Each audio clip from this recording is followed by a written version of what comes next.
Welcome to the Elite Life with Trisha and Kylee. This is where we'll teach you how to develop grit, give yourself grace, and succeed in real estate. So let's dive in.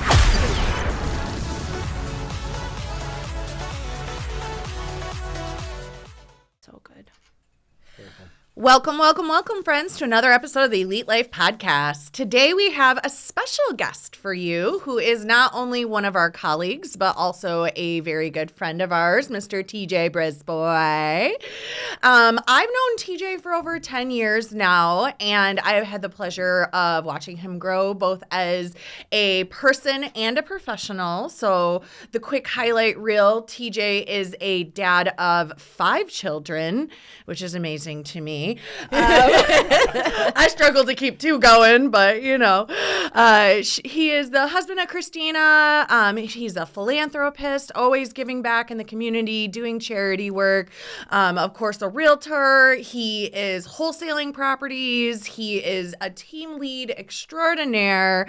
So TJ, say hi to our listeners out there in listener land. Well, hello, listener land, and nice to be here. Thanks for having me on. I'm super excited that you're here because we've been trying to get you on this show for a minute, and busy people understand busy people, but I'm really glad that you were able to make it. So Thanks for having me. Yeah. I know Thanks for Trish, making time for us. Yeah, for sure. Yeah, I know that Trish just ran down a whole bunch of highlights. But we always like to bring our listeners in and just allow them to have a peek inside of our successful friends' lives, because success leaves clues. So why don't you just give us a little summary of who TJ is and where you came from? Yeah. I'm going to use my notes a little bit. I think it's helpful. Are we on a video recording as well? Yeah. So this is on YouTube, Spotify, Apple Podcasts, Stitcher, I Love Radio. We even on Audible. Dang. That's awesome. In the interest of time, it's been a constant, series of unfolding events, in my life. There's tragedy and comedy, like anybody's life. Yeah, right. Life. It's been an interesting ride. I grew up in Livonia. I was a poor kid, at least I thought I was. I realized growing up, or having grown up, I should say, what being poor really is. And I was not poor. I mean, we never had the lights cut off. We never went without food, as you can tell, and haven't missed many meals. But as a kid, I never... I never thought we had a lot, and so it was always my dream to escape that. I think a lot of kids that come from that kind of background, they want to do more, be more, and I'm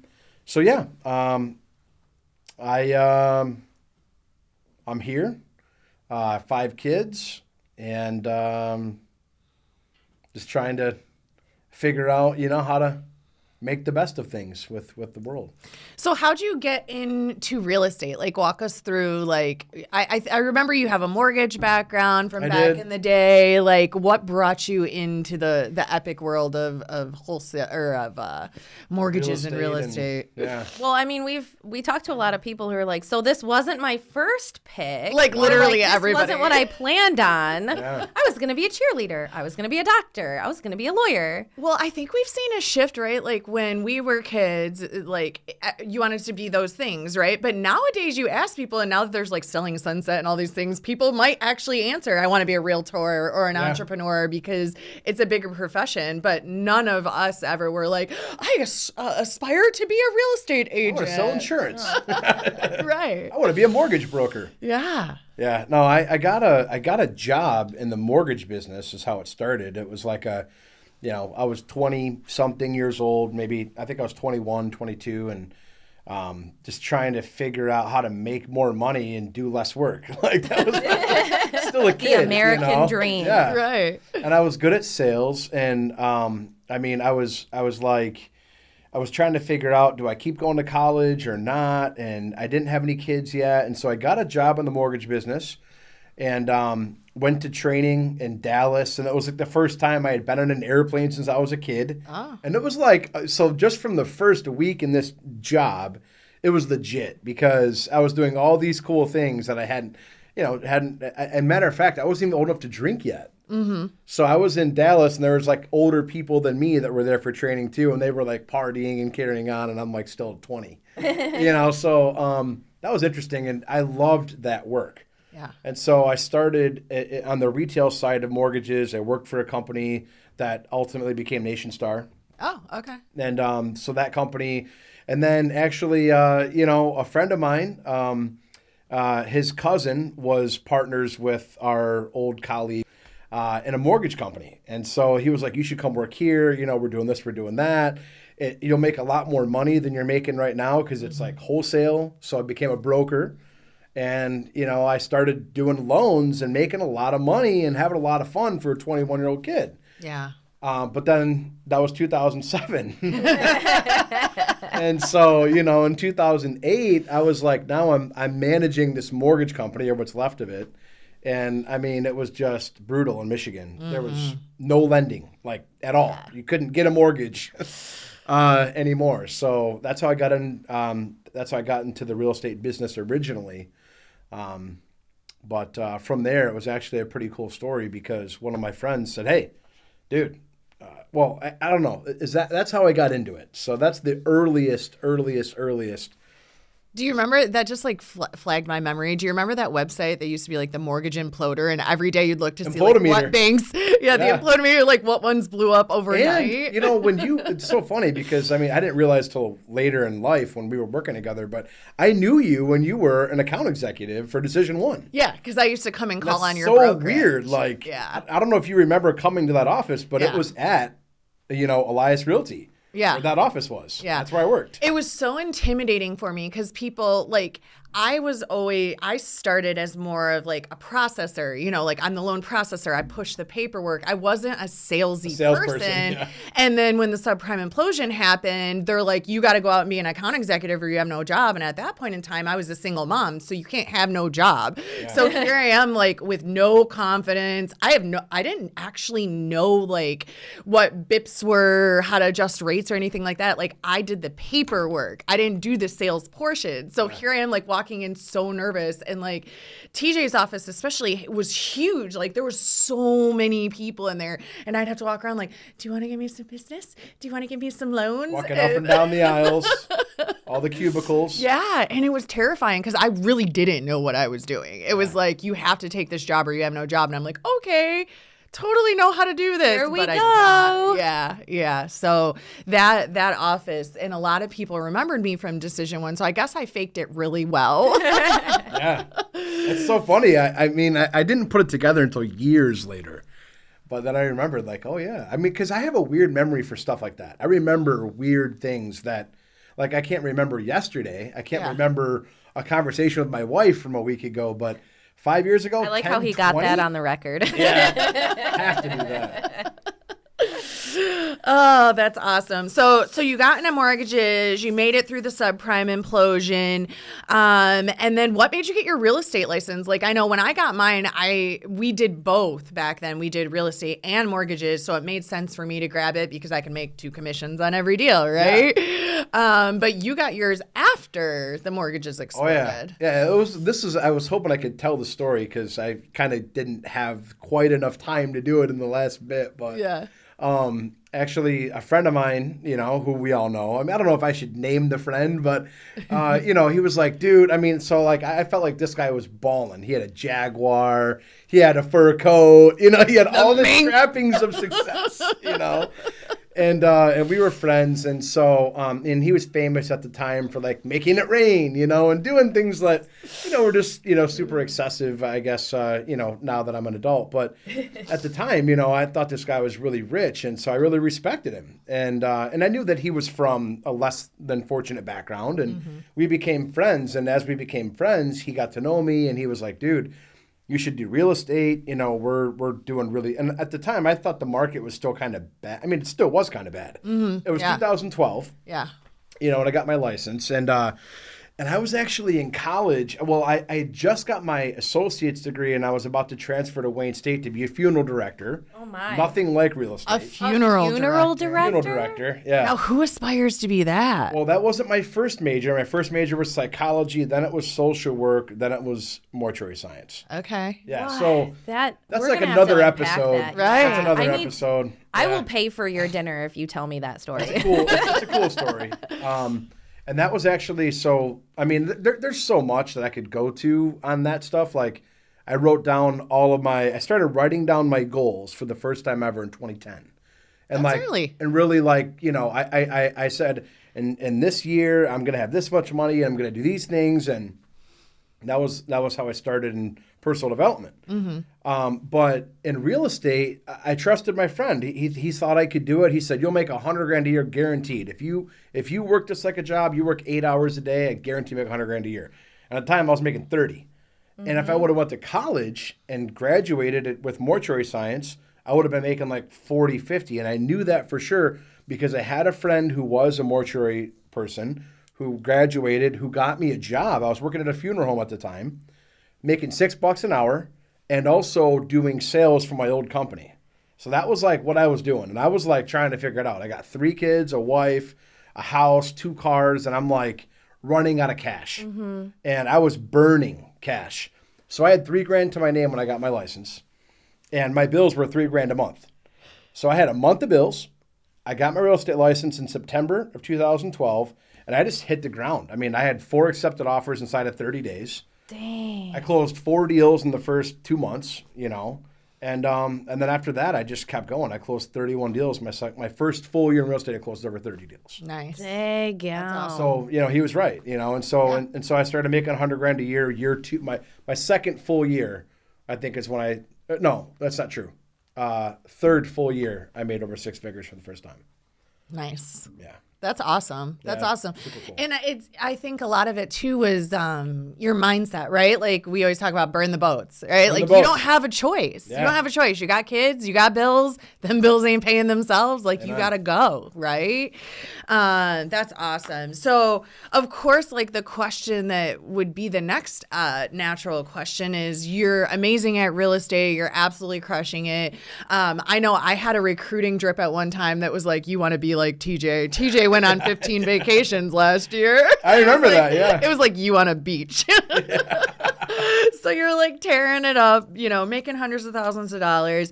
And then you do this big pivot, right? Like I remember so many times us having our 411 accountability meetings and talking about our goals, and you're like crushing your goals. But you always felt like there was something missing. And now you've made this huge pivot into wholesaling. Like talk a little bit about that, because that was brave, right? Yeah. Like just to be like, all right, I'm gonna do something else now. Well, it was kind of similar to. It was not totally unlike what I did when I got into real estate. My wife at the time, I was still married when I got in real estate, and we were right on the verge of, things kind of breaking apart. And she thought I was crazy for jumping into real estate, and you're listening to Tony Robbins, and you've been going to college, you're risking it all. And wholesaling was so. I'd seen it going on for a couple years, but I was scared to try it because, I didn't want to get in trouble. I didn't want to do something wrong. And I see a lot of people in real estate skirt the line. Mm-hmm. And I didn't want to be a line skirter. I didn't want to be somebody who did things in the gray. I wanted to do things black and white, good business, there's more than enough money. We don't have to do anything shady to make money. Yeah. But I met this guy, actually, the guy who got me in real estate, got me to go to this talk about wholesaling. Yeah. And I brought my brother, and the 3 of us went, and it was 2018, and it was cold. I mean, it was wicked cold. It was like December, but there was a bunch of ice and snow on the ground. We went out to Commerce, in the middle of winter, at night, to go to some wholesale talk. And I'm like, I remember Drink walking the Kool-Aid. in. I was thinking, this better be worth it. What am I here for? Yeah. Yeah. So I go in there, and there's this guy, Todd, super awesome guy. I love the guy to death. I mean, he's taught me a lot. And Todd is from the streets. Okay. He's a white dude, but he's from the streets. And he's just like, I didn't even know wholesale was. He's like, I came into this, and he's like kind of ghetto, you know, like, I mean, just to be real. And he keeps it real. He's from Brightmoor, you know, and just, I mean, Brightmoor. you know what I mean? Like, it's just like, dude, so this cat just totally like opened my eyes. And I asked a few questions. I was one of the ones that was like I'm here to learn. I want to, okay, you know, so I asked a lot of questions. TJ's got his notebook. Oh, dude, I have my notebook and yeah. And so within like a couple weeks, Andy and my brother and I decided, okay, we're doing this. Let's do this together. Let's rock this out. And I had my first wholesale deal under a contract inside of like 30 days. So real quick, we keep saying wholesaling. So some of our listeners might not know what it is. So can you give like a short and sweet kind of definition for those people that might be listening that are like, what the hell is wholesale? You get a contract to buy a house. Instead of closing on it and buying the property yourself, which you could do and you might do, and we do. Mm-hmm. We closed on 22 properties so far this year, maybe 23. As of this week, it'll be 24 properties this year that we closed on and bought. Mm-hmm. And then we had another like 25 that we wholesaled. So instead of closing, we sold our contract to buy that property, marked up a small fee, you know, or in some cases a big fee, to, you know, make a profit. Instead of buying the property, doing the flip and going through all that, we just sold our contract to somebody else. They step in, they close on our behalf, and that's wholesaling. You collect the delta, and that's your wholesale fee. Yep. So when I actually, you know, you asked me, you know, essentially, how did you, you know, this big pivot? Yeah. Well, it started years ago. It's always an overnight success that was years in the making. Right. So that was 2018. Yeah. Yeah. And I remember that. I remember the three of you guys like sitting down, like doing all the work. I think I remember. You remember my brother being in the office? Yeah. Yeah. My brother was in the office. Came to 411. Yeah. He knew Missy, you know, Yep. and so that was awesome. And then, you know, so pretty much, I mean, I needed the right jockey. I wrote that down in my notes. Like I didn't have the right one to really go into this thing. And so when I met Joe, my partner, you know, he wanted to learn retail. He saw me post something about, I want to train realtors. I'm looking to, you know, bring 6 people on my team this year. And he interviewed to be on my team. And so I taught him everything I knew inside of like 2 weeks, which was like every day working together, like 8 hours, crazy training that he never would have kept it all in his mind. Right. I don't train like that anymore. Yeah. You know, we train a lot differently now than we used to. Smarter, not harder. Thank you, Kylee, and thank you, Trish. You guys both have been a big part of that. And so, yeah, dude, like when I met Joe, he was like instantly, okay, retail's not for me. Mm-hmm. Like I don't want to do this. and so we decided it was a drawn out process, but we formed a company where we decided like, let's do this, you know, like let's really go for this thing. And we did, you know. So the reason we did it was because there's just so much more leverage. Mm-hmm. I mean, you know, instead of making $3,000 a deal or trying to piece together showing somebody 30 houses, I mean, I've shown people 100 houses. Right. I mean, 100 houses takes a long time. And they don't buy anything. Right. Yeah, or they buy something and you make $3,500. Yeah. And I mean, don't get me wrong, like $3,500 is great. I mean, I was making $3,500 a month when I first got into real estate. I needed that. Mm-hmm. But now I can make $3,500 in like a day. Yeah. I mean, I can make $10,000 like that. Mm-hmm. So it's a lot more leveraged. Yeah. And it's funny that you say that because I knew that you and Andy have bought houses, you and your brother, and you have been doing it little by little, but it did feel like, oh, now this is what TJ does. It's an overnight thing. It is so true. That's how everything goes. So you have a lot of things going on. You have all these different businesses and arms, and because you still do traditional real estate. Oh, yeah. You got this huge team. How do you keep your business organized? Like what tool? We always like to spit some resources for our listeners. Like what tools help TJ? Because it's different for everybody. Yeah, there's some key ones that I want to look at my thing and just kind of, so I mean, definitely like we talked about yesterday in our 411, Google Calendar is like, I mean, which you turned me on to all those years ago in 2013. I will say I used to use a 10X planner like every day. I still use that. That's one. I like my 10X planner, but like I ran out of pages and I haven't ordered a new one because I'm like, you don't need that. You just use your Google Calendar. It's right here. It's nothing extra to carry around. And it sends you reminders. Mm-hmm. Yeah, the 10X planner has been crucial for me. I still use it every day. I plan my day out every day the night before, which I didn't always used to do. I mean, it's been a continual, there's been a lot of things that have helped me on my journey, but The 10X Planner, the Google Calendar, those are key. The clock app on iPhone, Siri. You know, I just, hey, set an alarm for this. Remind me to do that. Send a text to this person. Call that person on speaker. Text Christina, my love. My love, Christina, is how she's in my phone. Text my love, yeah. So Evernote, you know, the Notes app. I mean, you know, we use Google Sheets, and you know, shout out to Kylee. I mean, Kylee Sheets taught me awesome. a lot about the G Drive stuff. Like, Oh yeah. I didn't know how to do links. You know, It's a powerhouse. Dude. I mean, you Once showed me so much. Once you know how to use all of that stuff and link everything together, it's just such a beautiful seamless. It is. And it's free. It's free. I mean, God, thank you, Google. Thank you, Sergey, and whoever your partner is. I don't remember his name. I know Sergey, but I don't know the other guy in Google. Yeah, that it's bad? amazing. It's amazing. No, I don't know. I don't know the Google people, but I use them all the time. Right. That's all that matters to them, That's too. all I know. Right. That's awesome. So what do you think, and you have so many clients, like obviously you've helped hundreds, probably thousands of families peoples. at this point in time. So what do you think is the secret sauce to like keeping clients really happy and coming back? Because you get a lot of repeat business. I see it on Facebook all the time, your posts and stuff, a lot of repeat business. Yeah. We, definitely, like I wrote down, under promising. I mean, I'm the king of like, I heard that a long time ago, under promise and over deliver. And I've just lived my life by that. I set expectations like up front, like, hey, listen, here's the deal. You're probably going to be facing this, this, and this, but, and I kind of give them like the worst case scenario. And some people might think that that's like not a good way to do business, but it's worked well for me. I under promise, I over deliver. I make phone calls. We call all of our clients every week. So my admin calls all the clients on Mondays and checks in with text and phone. And, hey, what you need, weekend just passed, right? Mm-hmm. And then I call on Thursdays. Hey, here's what's going on. So there's always proactive touches so that they don't have to call us. We're calling them saying, hey, here's what's going on. Yeah. It's almost like we're bugging them. Right. Like, why are you calling me? But, yeah. But it's so much better because I find like if there's that silence, like people will make stuff up in their head. Amen. Like, Yeah. oh, I haven't heard anything. Something must be awful. I bet everything is bad, right? So that's super, super, super smart. I love that.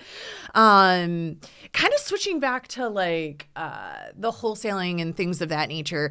I always love when I see your before and afters of your houses. So talk a little bit about project development. Like how do you take like one of these junky, nasty houses and you make them so pretty? Thank you for the compliment. You first do. of all. You guys do a great job. Yeah. So, I am like somebody who never was good at art in school and don't consider myself to be creative and just think I'm like horrible at design and, I dress like crap. But I do make houses nice. I think a lot of it is just doing the same things over and over again and not trying to reinvent the wheel. I mean, there's a certain... I like to be creative with houses. I love design, and I really appreciate, those things. I love architecture. That's one of my, passions that I don't necessarily, I just love it.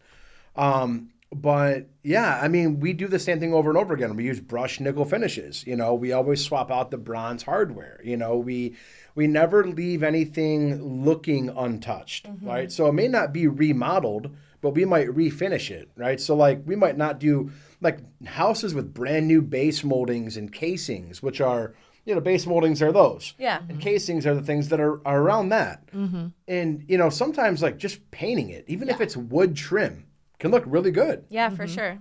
So like a lot of people, older people especially love that oak wood look.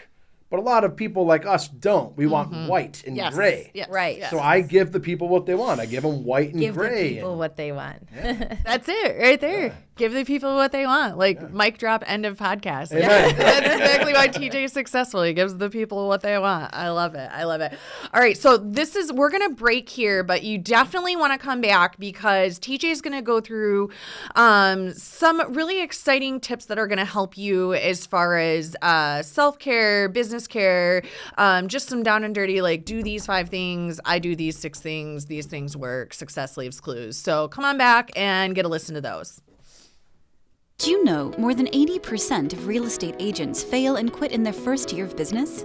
MyStarsAcademy.com has set out to solve this problem by providing a convenient, expert-based training and coaching program for both agents and brokers. The Agent Accelerator program teaches agents everything they need to know to level up their business, have a constant flow of free leads, convert those leads into clients, and take those clients to the closing table and keep them coming back for more as repeat business. Our industry experts have years of proven success in the business and are here to share that gold through one-on-one coaching. This will help you achieve more structure and work-life balance. We will map you a plan you can follow, which will guide you through the steps to scale and grow in both your business and personal life. Don't be a statistic. Visit mystarsacademy.com and enroll today so you can get the success you deserve.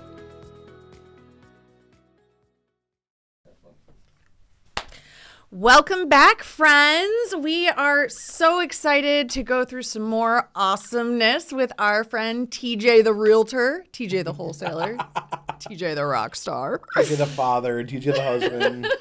All of these hats you wear at one time. Yeah. Super fun. So you gave us some great tools you utilize in your business, keeping it organized. Because I know you personally, I know that you have gone through a lot of adversity over the years in your childhood, in your career in general. During all that, when you're going through a lot of adversity in your personal life, a lot of times either you throw yourself into work and your personal life just suffers even more and goes to crap, or you let your professional career go to crap, which we see all the time in real estate because you're trying to put out the fires at home. And you've done an amazing job of not letting anything go to crap. So kudos for that, first and foremost. And then, maybe just kind of sharing with our audience, like when you're going through really hard times, like loss and grief and things like that, what do you do for like your self-care and your mental health and just helping you stay in the game all around? Yeah, I definitely need to look at my notes for this. Let's see. I'm not going to look at my notes. The question is basically like, how do you take care of yourself and how do you, be mindful of, I guess I always was aware of that, tendency that people have to be addicted to something. Mm-hmm. I was addicted to drugs. I was an alcoholic. I was those things, but I was managing everything and no one even knew. Mm-hmm. People that partied with me might have, I had a couple of friends who were concerned, but they partied with me. Mm-hmm. But no one, like my wife didn't know. My kids had no idea. You probably had no idea when I told you, hey, listen, I got this problem. Right. You were probably like, what? Right. You're at work every day. Right. What do you mean? What do you mean? Like, you're crushing it. I made more money than I ever made in my life the year that my drug addiction was the worst. So how did I do it? How do I do it now? I guess, I want to live a well-balanced life. I don't want any one thing in my life to be out of control. I want to be very, I listened to Grant this morning. He said, I want to be in control. And I never realized how much of a control freak I actually am. I'm a huge control freak.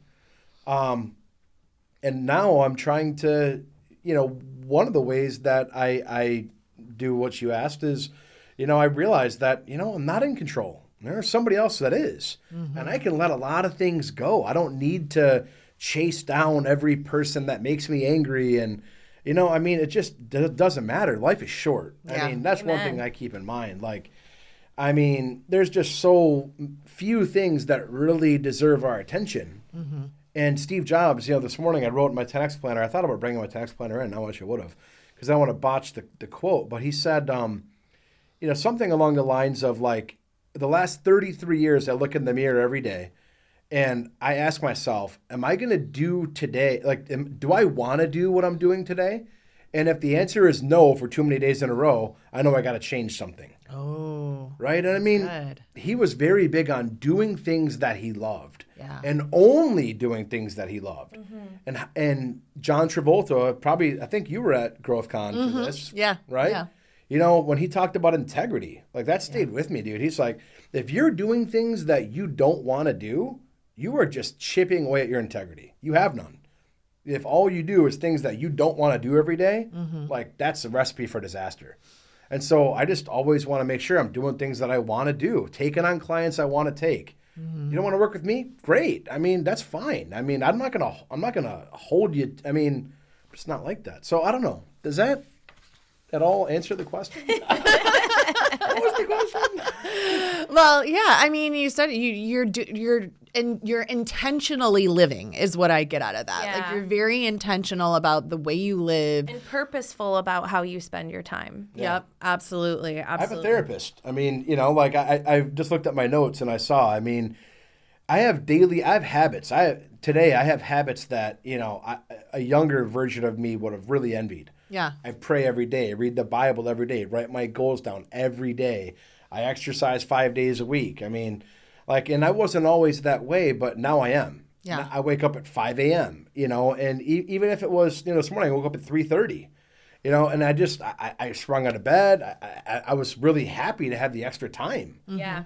And so I don't know. I mean, fortunately, thank you, God. I'm just really I'm crushing life. It's not perfect. Yeah. I wrote down in my notes too. When I wrote down my notes, I think I had like $400 in my bank account. That's pretty insane. Yeah. To think about. But at the same, and right now today, I don't have $400, thank God. But I didn't write these that long ago. Right. I mean, so I'm in a place where I'm not the wealthiest I've ever been, in terms of money. Mm-hmm. But wealth is health. Yes. I mean, it's not just money. Yeah. And I got a ton of wealth today. That's amazing. I love that. My heart is I got full mental now. health. I mean, I have a lot.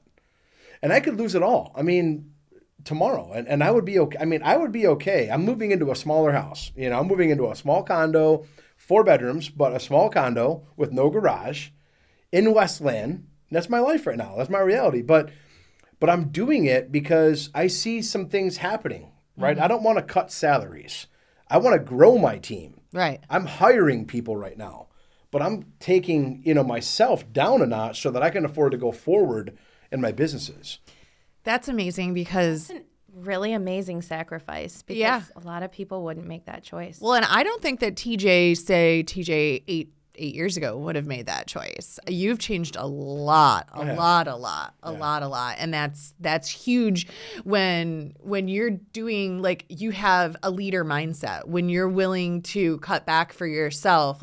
You and Andy used to joke with me all the time because I'd be like, I haven't given myself a raise in 5 years, not $1. And you guys were like, well, then you were doing it wrong. But now you Now get look it. at Trish. Right? She was not doing it wrong. Yeah, now you get it though, right? Now you're like, oh, that's what a leader does. A leader is willing to put themselves aside and their needs and their wants to grow that culture and that big picture. And let's talk about that because you won the award for being a team builder and recruiting the most agents to elite into your team. And a lot of people are talking about the real estate market being crap right now. So when everybody's talking about how bad this market is and how bad this industry is, are you continuing to grow excited, successful realtors? And they are excited and successful. Yeah, absolutely. I see you're Deanne. I always, because Dina and Deanne, I want to mix. I want to merge the two. But both of them, I've been seeing them. On Facebook every day. Like Deanne yesterday, I think I seen 2 or 3 posts from her, offers accepted, and We stuff. have 14 pendings right now. It's in December. It's Christmas. Right? Nothing is happening. Thank you, right God. now. But the thing is, what I noticed about you and your team is you guys have a process and you have set standards with your team. Yeah. And it's a non-negotiable. It is. And that's why you guys are successful is because, number 1, you are consistent. And number 2, you are consistent. Amen. Yeah, thank you. I appreciate the recognition. It feels good to hear that because in business, and I know you suffer from this, and if you're not, you will. It's you're constantly looking at what you haven't done, what you didn't do, how you didn't succeed, where you needed to do better. And yesterday in 411, I said, I wanted to look at my quarterly numbers and see how I wanted that to be different in 2023. Mm-hmm. Not more, not less, but different. How do I want that to change is what I actually said. Mm-hmm. And because, we're just so critical of ourselves. So to hear, that, it means a lot. Yeah. And thank you. Yeah. So Both how of do you. you continue growing that team? How are you bringing people on when everybody's like, oh, you don't want to be in real estate right now? Well, the truth is that, it's always what you make of it. It's always what you believe it is. Like truth, Jesus said, what is truth, right? And I love that. It sticks with me, gives me chills. You guys are both God people. But, what is truth, right? Like, it's what you believe it to be. Like, if you believe that you're tired, then you're going to be tired. Right. If you say, I'm this or I'm that, well, guess what? That's what it is. Yeah. So what does TJ believe about the market today? Well, I believe that, the market's going to change. It's changing. It's never in stasis. No. It's always getting better or worse. It never stays. So anybody who, doesn't already know that, that's number one. Yeah. It's always going to change. But, you have to be the rock. Are you the stream or the rock? Or, are you wood, that just gets carried down the stream, or are you going to be, the stream? There's just different ways to look at it. For me, I'm always going to create my own reality. I'm going to create my own version of what's true because that's what's true. Mm-hmm. And so if I say, that I'm going to do X, or if I say I want to try and do Y, or I don't know. So with realtors and people, fortunately, a lot of people come to me needing to make hundreds of thousands of dollars a year. They're looking to escape the 9 to 5. Yeah. They want a different life. I had a woman who worked at Nordstrom. She was working 4 10s plus the drive time, driving to Ann Arbor every day.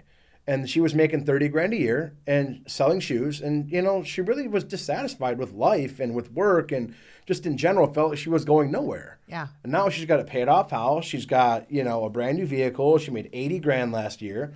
And, she works maybe, 40 hours a month right now. That's fantastic. It is. And that's not everybody's reality that's in the business or that's in business with me, but that was her reality, Yeah, so you're really giving people hope. Yeah. Again, you may not be able to come into business and make 6 figures your first year. You might not. You might. You certainly could. Mm-hmm. Will you? I think that's the thing, though. I think that's the beautiful thing about reality or about real estate is going back to what you said is like it's literally what you make it. Yeah. If you work it as a second job, it's going to be a second job. Amen. Yeah. If you put your 60, 70 hours a weekend that you were putting in over at the auto manufacturer because they're on critical status, you're making way more. Seriously. It's all about that you get in what you get out what you put in. Yeah. And it might be, like there was a person that we worked with in the office, a while back who, we all wanted to see succeed, and I don't know what he's up to today, but I do know that, there's a point where you just got to hang it up. It's either if you're not, if you're months and months into this and it's still not working for you and you're giving it an honest day's effort, if you can lay your head down at night and say, I did all I could do today to make this happen, what more can you ask for? Yeah. And if that's still not working for you after months, then maybe it's time to hang it up. Yeah. Try something else. And I think, though, a lot of times, like you said, what is truth? People really have to look at that because a lot of realtors that we get in, right? We train them. We put them through all of the same. We have processes, right? You have processes on your team. Yep. We have processes at Elite Realty. Like, here's the process. If you follow this process and you're honest with yourself about the time you put in, you will 100% be successful, guaranteed. Yeah. Pretty much guaranteed. But when I sit down with someone and they're like, oh, well, I'm going to go to a new brokerage because XYZ. And I'm like, how many hours have you actually sat at a desk here in Elite Realty and worked? How many hours? And like when they look at it, it'll be like 7 hours in a month. And I'm like, so what job do you work 7 hours and make 6 figures? Yeah. And that's what it always is. They're not being honest with themselves about the actual time and work they're putting in. Like, yeah, you came into the office, but you came in the office and you talked to TJ and you talked to Kylee and you talked to Deanne and you talked to Missy and you talked to Kim and you sat at the front desk and ate cookies. Like, you didn't do actual work. And I'm guilty, on that note, like I sometimes think, man, people it's here. It's my fault because I'll get you in the corner and I'm like, you're fine. Let's connect. And he's like, I am busy. Kylee helps me to come out of my shell a bit because I come in the office with a singular focus. Yeah. I'm going here to do work. I'm not coming to socialize. I'm not coming to hang out with you. I'm not going to lunch with you because you're not going to be paying my paycheck. Right. You're not going to be buying a house for me. You're not doing any deals with me. It's Uncle G right there. It just is what it is. So like I just have a singular focus, and when I go to work, it's to work. Mm-hmm. And I'm not there to socialize. And although I wish I did socialize more, maybe I'm a little shy when it comes to stuff like that, but, which might sound, that's a whole nother episode maybe, but, I just really, I'm there to work. Yeah. And if you're not there to work, you have no business being there. Right. But that's why you're successful, right? Yeah. Like, because you go and you work. Like, Yeah. you're doing the job. Like, I hear you through the wall on the phone, right? Yeah. You're making the phone calls. You're making the phone calls. I Surf hear the web, I hear you the know two what? of you through the wall. Yeah, you do. And we're right on the either side from each other. You know? TJ and I talk a lot of crap about you when you're not listening. It's just like, dang, she is loud. Did you hear her getting after loud, that boy. person I today? am so loud. Especially when you get heated and you are really into your business. It is. It's aggressive. Or recruiting calls, because I get excited about talking Oh, about yeah, our dude. Yeah, business. you do. You And get I'm like, let me tell you how you're amazing it is juiced to work up. here. Seriously. All right. So, real quick, what do you think is the best thing about real estate and the worst thing about real estate? How quick? I mean, are we doing good on time as far as how we're, you know, is You got everything 13 minutes. Is everything flowing how you want it to flow? Yes. Is it, Yeah. you know, We're unpacking lots of greatness here, okay. for sure. Just making sure. I mean, so the best part about real estate is the versatility. There's, like I say it all the time, there's so many ways to make money in real estate. I mean, you want to sell high-end real estate, there's a way to do that. You want to sell shitholes? Like I sell a lot of shitholes. You know, I said no to a lot of business for years. I just said no. I was being singular-minded, you know, and just trying to focus on what I wanted to do. And, you know, but there's money in that stuff. Like, you know, I charge $4,500, whether it's a $13,000 house, you know, or, I mean, we charge 6% if it's over $100,000, right? We'll go 6 or 7. You know, we always go in with 7%. You know, we can always talk ourselves down, but it's hard to talk yourself up. So on our contract, 7% defaults. You know, that's one of the reasons I have my docs, right? But the bottom line is that real estate is just so versatile. I mean, you can make money in so many ways. Right. The worst thing is, you know, probably like similar. There's so many things to do. Like Darren Hardy says, you're like a mosquito in a nudist colony. It's like, what should I do? Who should I infect? You know, I can go anywhere and eat. Yeah. So where do you go? And a lot of people do nothing.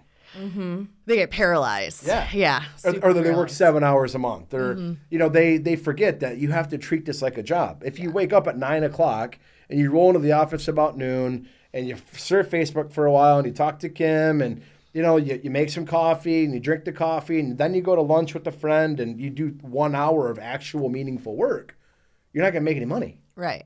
So that's hard for a lot of people. Yeah. Or I see, what else I see a lot too, and you probably do too with the teams, is like you're a jack all trades, master of none, right? Like, okay, today I'm going to make prospecting calls and then never again. Oh, well, that didn't work. Okay, now I'm going to do mailers and then never again. Well, that didn't work. Okay, now I'm going to, you know, do consulting. Oh, well, that didn't work. Now I'm going to do. And so you never catch any traction by just, I'm doing traditional real estate, or I'm doing wholesaling, or I'm doing short sale, or whatever the thing is. Like, pick a thing, pick a lane, and like drive that lane for a long time, because it takes time. It does. Yes, absolutely. I think that's the other problem too, is people come into this and, you know, we're such an instant gratification, you know, society. Amen. You know, and like we said, if you're not putting the work in, like people come and they're like, all right, I'm going to do, you know, 3 12-hour days. And then they made, you know, 500 phone calls and they talked to 2 people and then they're defeated. And then they're like, and I quit and I'm done. Yeah, one of our new agents the other day, he was like, I haven't got to do stars yet because we're doing it next month. And he's like, what can I was like, you can get a list from Kim. He's like, well, I got a list. I only got 2 people. I'm like, okay, call them all again. And then email them all. And then text them. And then call them all again. Because it takes 8 to 10 touches to get someone to answer the phone, right? Yeah, like, it does, yeah. That's it. 5 to 12 is 80% of your sales. Yeah, right Just there. heard it this morning, you know, from Uncle G. I need to get my Cardone bag. It's Oh, like, dude, I am I like miss it. so heavy on I'll give you my login if you want. Yeah. I mean, yeah, because it's so good. I mean, there's gold. I've watched the majority of that material many times. But then you watch it again because you pick it back up, Always. right? Like, it's so good. It's really good. Okay, if you could give TJ year 1 advice, what would it be? Like, go back in time and you see him and you're like, this. Well, I would say, I mean, there's so many things, but one thing that stuck out to me is like, you know, if I would have joined a team for a little while and just kind of seen like one of the really big teams to really see how they did things, real estate, you know, again, I think one reason so many people fail is like they come into it and it's like, dude, if you can't sell, like you already are, you don't have to be able to sell to do real estate, first of all. But if you can't sell, you need to learn how to sell. If you don't know real estate, then you're going to need to learn real estate. So, but I didn't just, I mean, I started a team early in terms of business, I think. Like I had people working with me year one. And if I would have worked for somebody else for a while, like one thing about being in the workforce is you learn. Yeah. I mean, I worked at McDonald's. I learned things. I worked at Target. I learned things. I worked at Taco Bell. I learned things doing my paper route when I was 12 that stick with me today. Yeah. And if you don't work for somebody else in someone else's ecosystem and you just do it all on your own, it can be challenging because you don't know whether you're doing it right or not.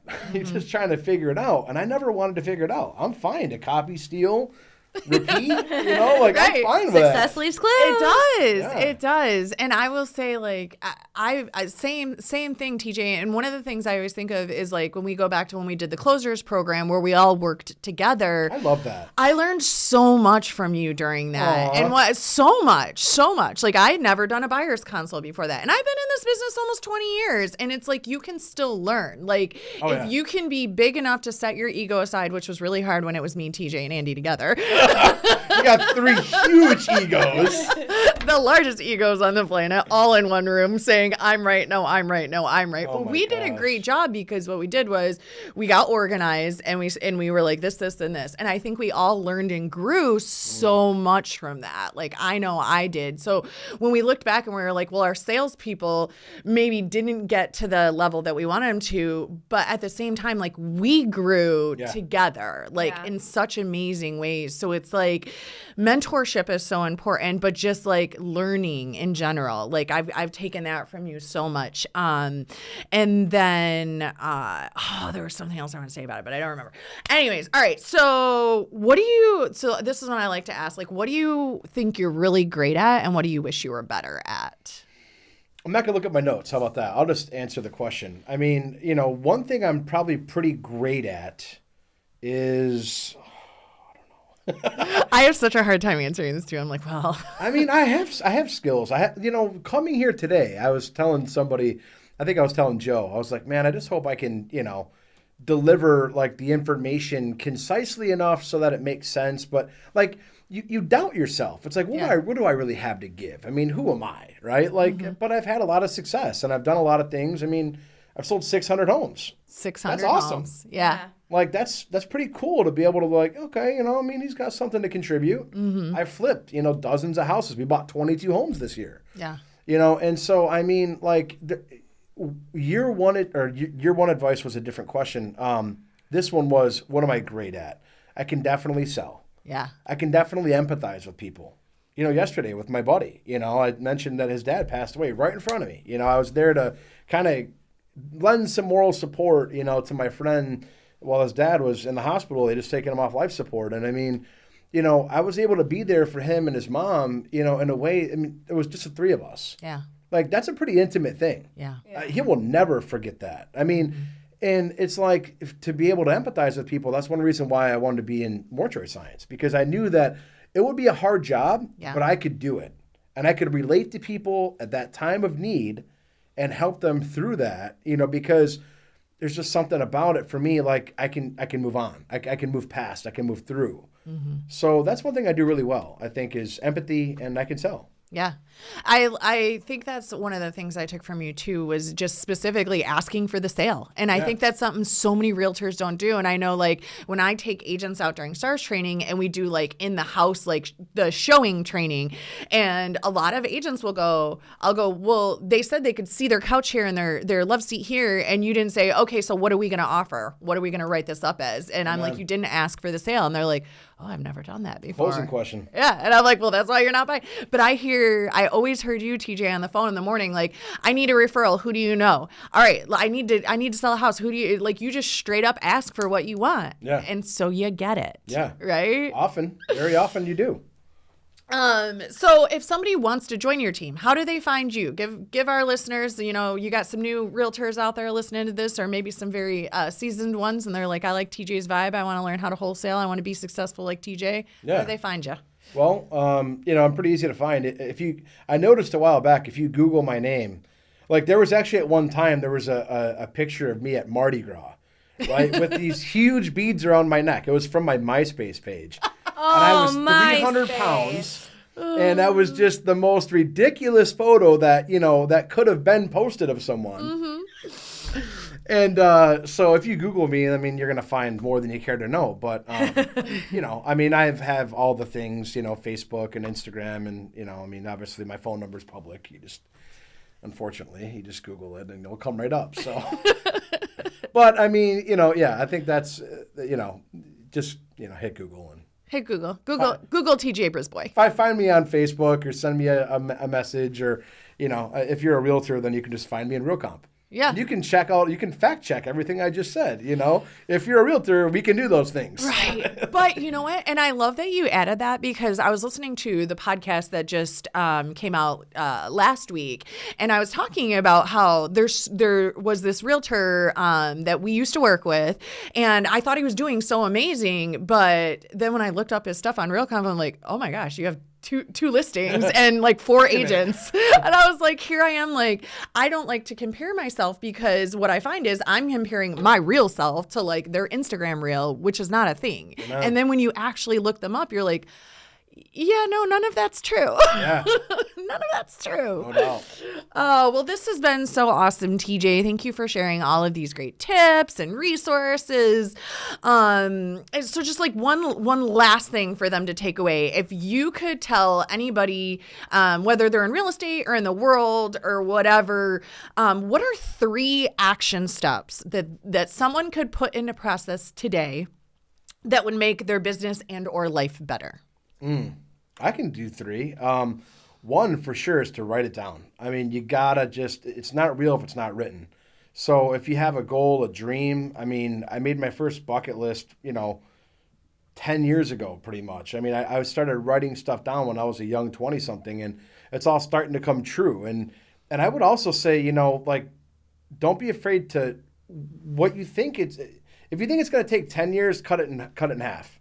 You can do a lot more with a lot less time if you don't give there's the principle that if you give yourself a year, it'll take a year. If you give yourself a month, you could probably surprise yourself how much you can get done. Yeah. So you got to write it down, cut the time down. And a third thing I would say is, realize it takes time. Mm-hmm. It's these overnight successes. Nothing's overnight. I mean, it takes years in business to be profitable. And so, just give it some time. Give it some time. Yeah, even people who win the lottery usually have been buying tickets for decades. Decades, right. Andy Frisella said, what business do you think you're going to start a business and year 1 you're going to be profitable? No, you're going to be 2, 3, 4, 5, 10 years in business before you make any real money. Yeah. And, that certainly has been true for me. I mean, I made money early on, but it was like not real. Mm-hmm. I should have been reinvesting and, paying the IRS and, doing different things, to be more successful today than I am. And I've had those shortfalls in my life that I talked about early on that they held me back for a while, So that's another thing is if you're on drugs or you're drinking, I mean, you just got to deal with that first. You got to deal with you. You got to get right, emotionally, spiritually, mentally, and physically, and so that's like number 1. Yeah. Yeah. Awesome. Thank you so much for coming today and sharing all of that with us. Everybody listening, make sure you share the show with a friend, subscribe, and leave us a comment, leave us a love note, leave us 5 stars because you want to. I'm super on fire now. Like I had this notebook that I was planning on putting a binder because Bevan and I agreed we were going to do a binder. So I am motivated to go get that binder done and finish my manuscript and clean my whole house and overhaul my whole life. So thank you for all that fire today. Boom. Boom. Any last words, TJ, that we didn't touch on or things you wanted to unpack before we tell everybody bye-bye? I think we're good. I mean, I think it was a really cool opportunity for me to spill my guts a little bit, and I just hope that, the stuff was helpful for people, and I know I got juiced up hearing it, so I think it's probably pretty good stuff. That's good stuff. All right, guys. Well, we'll see you next Thursday with a fresh episode of Elite Life. Amen. Bye.